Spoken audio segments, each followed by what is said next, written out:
physical distancing, the 2 meters for primary schools. If you look at school buses, you'll have pressure.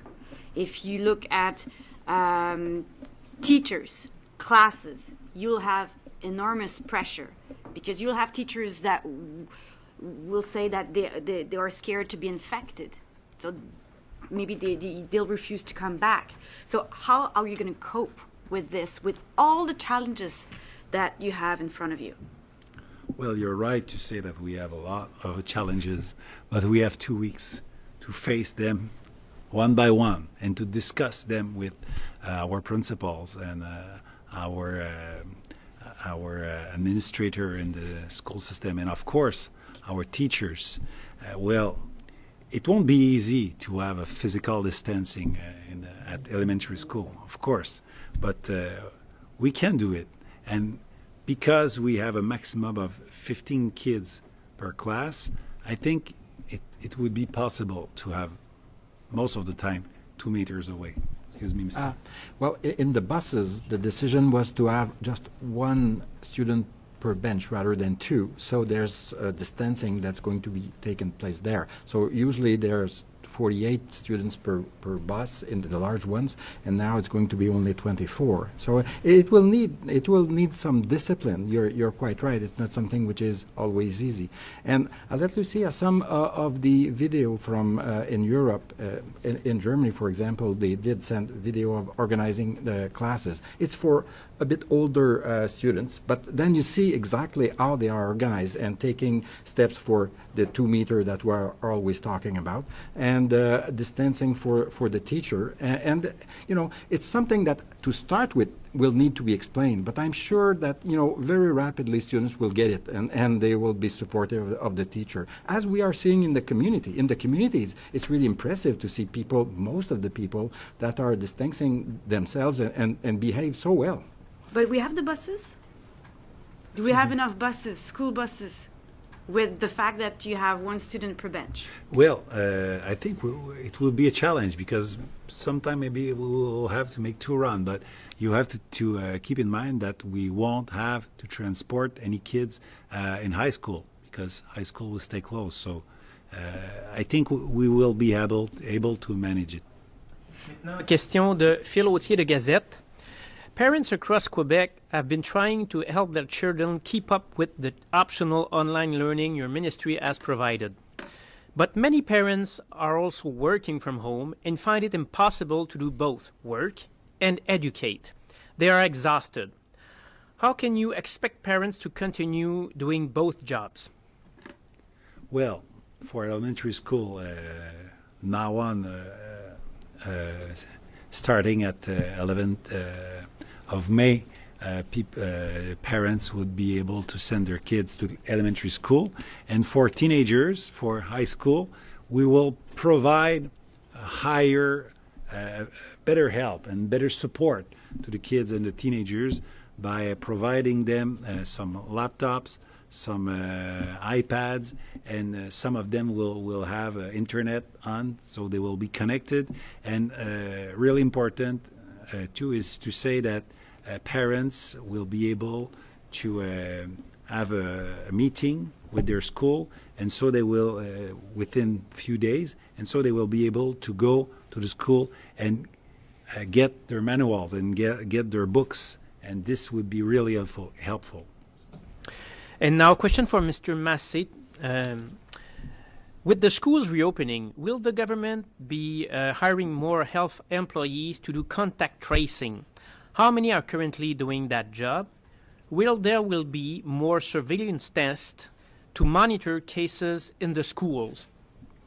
Yeah, well, we are already hiring more people for investigation. We have increased the number of persons kind of exponentially. So there are hundreds of people that are working right now across the province to make the surveillance system functioning, to have the case and contact tracing and follow-up. And we think that we'll need to increase even more as we are going to open. And because there's going to be transmission of the coronavirus for kind of a long period. We also did develop, and it's still in development, electronic device so that we can have those investigation and contact tracing done electronically. So it's going to be a bit easier, but it doesn't replace people. So it's a real challenge. In terms of tests, we are going to have more tests available in the next few weeks. We are going to increase progressively from now the capacity in theory is about 12 to 14,000. It's going to increase to 19, 20,000, and then we want to increase it more than that so that we are going to make follow-up. But it's not only for the school system or daycare. It's mostly for the work environment where it's going to be a bit a challenge to follow what's going to happen in the future. So we'll have more tests available, and we are developing protocols to see how transmission happens throughout the province. Now, the two last questions from Raquel Fletcher, the Global.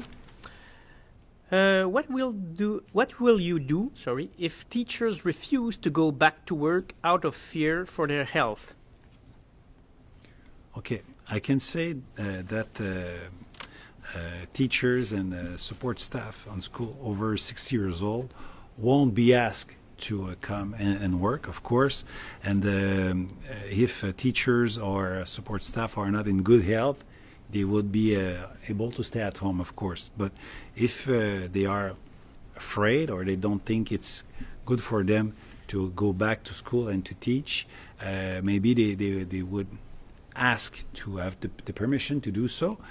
Maybe the principal will allow them, because some of the kids will have to get some help at home. So it's not important for the teachers, for all the teachers who are at school, if they are simply helping kids at home.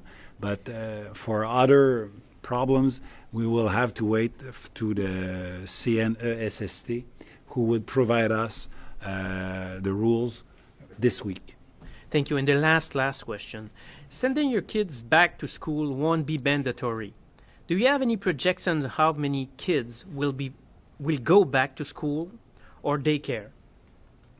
Well, as you say, so it's not mandatory, and we already know that some parents think it's better for them and for their kids to stay at home, and they will continue the learning at home program. But to help us to prepare for the schools to come back, for the kids to come back to schools, we ask the parents to call the school and tell them that they will send their kid back to the school 1 week before that they go to school. So it's really important. It's an important message to all the parents. Think about it, read about it. I think it's safe to send your kid at school, but if you prefer to keep your kids at home, tell your school 1 week in advance. If you decided to keep them, or if you decide to send them at school, tell your school with an advice of 1 week. It's really important to help the school to provide a good and healthy space for the kids.